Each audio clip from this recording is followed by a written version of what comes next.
Saltburn is taking the world by storm as a YA movie that is fucking weird.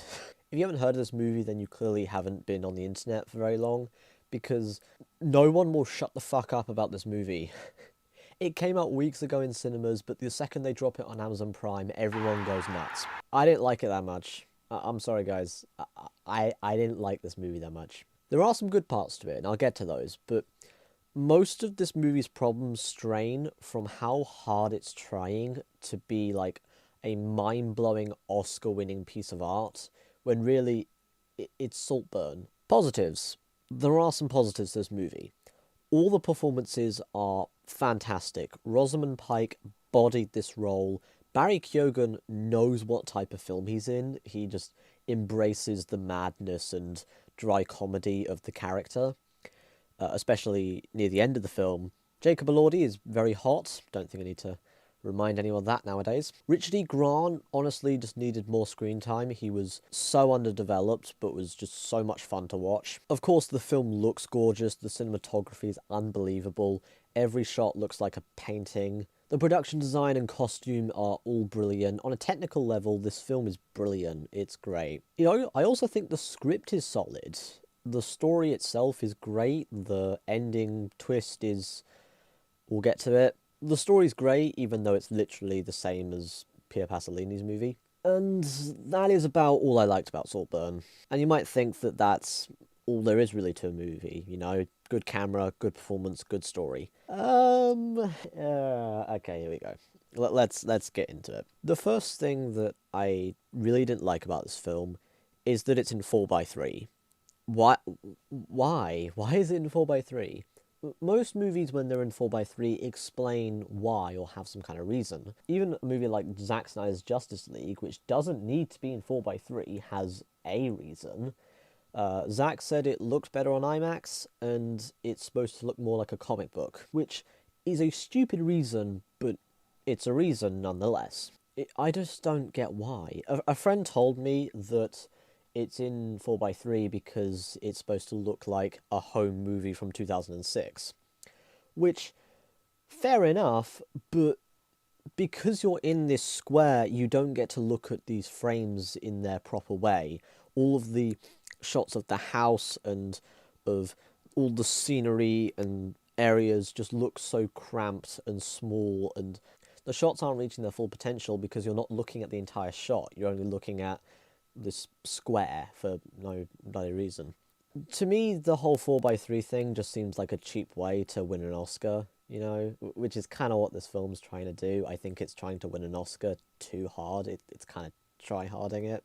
It's a movie with stunning cinematography and a eat-the-rich plot that's got a 4:3 aspect ratio. That is just smelling of Oscar bait. The other problem with this film is the tone. Being a eat-the-rich satire about, kind of like Parasite. In fact, this movie follows a very similar plot to Parasite. Parasite nailed that tone by being a split comedy with a psycho thriller.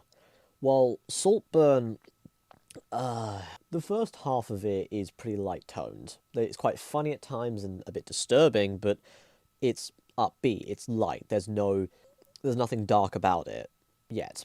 Until the second half happens and it becomes a lot darker, and then it all crumbles away. The second half is much darker, but it still has the same amount of comedic tension breaks, which really doesn't stick in this case. It doesn't work.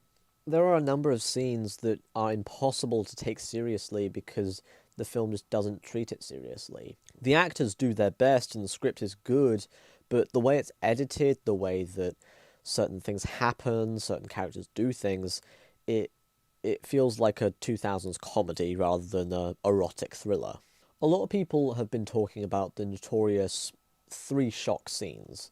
There's one in a bathtub, one in a field, and one over a grave. I thought they were kind of fun. Apparently Barry Keoghan improv'd the third one, so yeah, that's kind of weird. A lot of people are calling this like one of the weirdest films they've ever seen. I don't think it's that weird, honestly. It's not weird in an abstract David Lynch way. It's weird in a characters act weird. And although I thought the first one was pretty fun, the one in the bathtub, the grave scene just doesn't make any sense. Like, I don't know what it has to do with the plot. It doesn't feel like it's serving any purpose other than shock. Maybe there is a deeper reason for it. Maybe I'm understating it, but there you go. Deal with that. If there's one thing I didn't expect about Saltburn is that I was never bored. It's a surprisingly entertaining and, dare I say, easy watch that I enjoyed, I guess. I was still put off by all the problems in this video, and I still think this is trying way too hard to win an Oscar. But if you like it, that's great. I love it for you. This film has that sort of hip teen target audience that have really connected to the movie. It feels like that kind of underground naughty film that you shouldn't watch because your parents didn't let you up after 9. And for so many people to have loved it and so many people to have enjoyed it as something special or new, like a gateway drug into something better, I think that's great. But I didn't like this movie that much. There are parts of it I like, and it's a solid 5 or 6 out of 10, but there you go. That's my thoughts on Saltburn. It's probably the time I should recommend you something better. What's a psychological drama that I could recommend?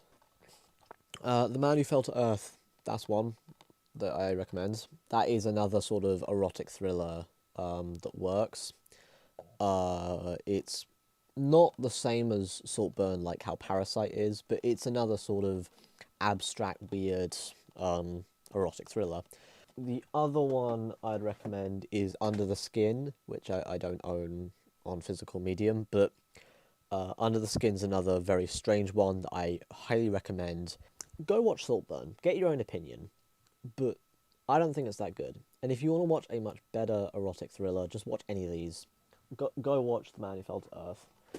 This thing is amazing. Go watch it. Bye.